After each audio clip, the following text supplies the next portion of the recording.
Today we will share a horror story in Singapore pertaining to the Red House. What is the Red House? Who lived in it? Why is it feared by the locals? What secrets does it hold?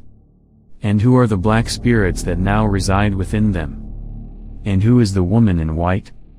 What does she want with the house that had once been a gift from a proud mother to her daughter? No one really knows. Ask the locals for the answers, but no one can quite tell. All they will tell you is to stay away from the house or about the tons of ghost stories they know. And about the bad luck that comes upon anyone who disobeys and chooses to walk its grounds. You see, the Red House just sits there. A living testimony to the kind of colonial houses that once populated the little island of Singapore, and if anything, stories simply cloud the place of ghosts and spirits that lurk in the wee hours of the night. If you walk around the house, you would see a slide suggesting that it was once a place that held a young child or two. Those who have walked its floors in the hours of the night have sworn seeing a little boy play on the slide only to fall onto the ground and hurt himself bad. One more look and the little boy has been known to be gone. And yes, there is probably a reason for the slide being there, because the real owner of the house may have loved children a lot. Many have spoken about unusual happenings occurring in this house.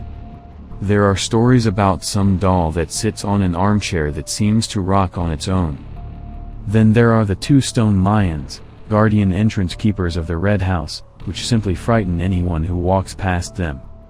The stone lions take a fearful form in the night, frightening anyone who dares venture past them, almost as if they are alive and ready to take the intruders down with their large stone paws. Locals have said the only way to get past these stone lions in the night would be to present each of the stone lions with a cigarette butt. Apparently, due to the belief that the stone lions come alive in the night, a presentment of such nature would ensure the lions do not hurt the inquisitive intruders who come by. Many locals, especially cab drivers, may make their way past these stone lions, making an offering of coins and cigarettes in exchange for lottery numbers. There is also another rule that those who choose to walk into this house should do so in even numbers, or bad luck will befall the intruders. So as a rule, most of the locals eager to savor some stories just walking through the walls of the Red House. Over the years, the Red House has been a venue for many people who practice the dark arts. And some mischievous children have even thought it funny using its grounds to summon the spirit world. There was a case of such an incident where the person who worked to summon the demons bled from the mouth for 10 minutes, and the joke then went through the circle that something must be given up in order to receive the desired wants. Could that be true? Again, you might wonder what sort of spirits live in the Red House. Well, I did some checking, and the general norm is a female spirit lives in the house and she can be seen at night. Then of course there are black spirits with red eyes which stay in the house, or so they claim. Before going on, if you like these stories, do hit the like button, subscribe to my channel and turn on the notification bell, so you will not miss new stories like this. Those who have been unfortunate enough to encounter the female spirit have told that the spirit is extremely enticing, cajoling her guests into making a stay into the house. Many have heard her voice, and those who have met her red eyes have said she is extremely frightening. Almost as if she is locking you into making a deal which will forever leave you in her control. The story is never to look back when the spirits summon you, and always close the gate after you, or the spirits might just follow you home. Historically, the Red House has true roots, but there is no explanation for why it was abandoned the way it is, and why it has been left to rot to such pitiful extent. It was a house that was purchased as a mother's gift for one of Singapore's esteemed daughters.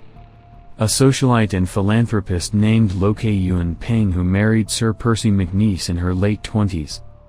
Mrs. McNeice, or Lady McNeice as she was better known by, was involved in heavy community work. After the war, both Lady McNeice and her husband worked selflessly, providing avenues of hope and feeding the hungry children in Singapore. There are some stories that the Red House may have housed some of those little children. But nothing has been mentioned about that, as much as one like to know. In 1964, it was sold to a major realtor firm owned by the famous C.K. Tang, a business titan in Singapore. After he was kidnapped, the house may have been left to rot on its own. Many have questioned as to why such a beautiful house was left to waste this way. Perhaps, the red house may have had some historical presence had it been given some chance. It has character to it with its sturdy red roof and beautiful shuttered windows and tiles grounds, heralding the unique colonial Kung Chinese influence that is fast getting removed from the face of Singapore. Just perhaps, along the way, as it was chosen to be abandoned, something out of this world came to reside within its walls, something really unclean and angry. A female form which is bent on persuading unwary guests to enter her newly occupied home, and who will not wait a second to usher in bad luck to all who walk their way into her lap.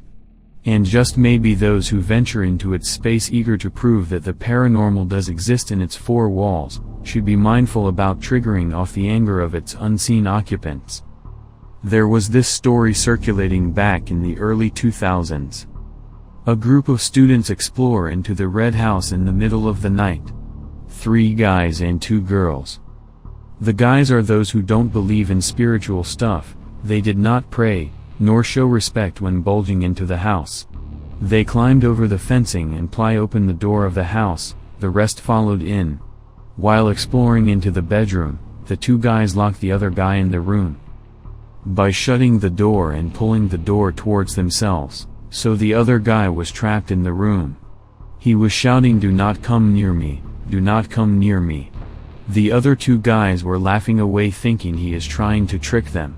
After a while, the girls told the 2 guys to open up, as they are planning to leave.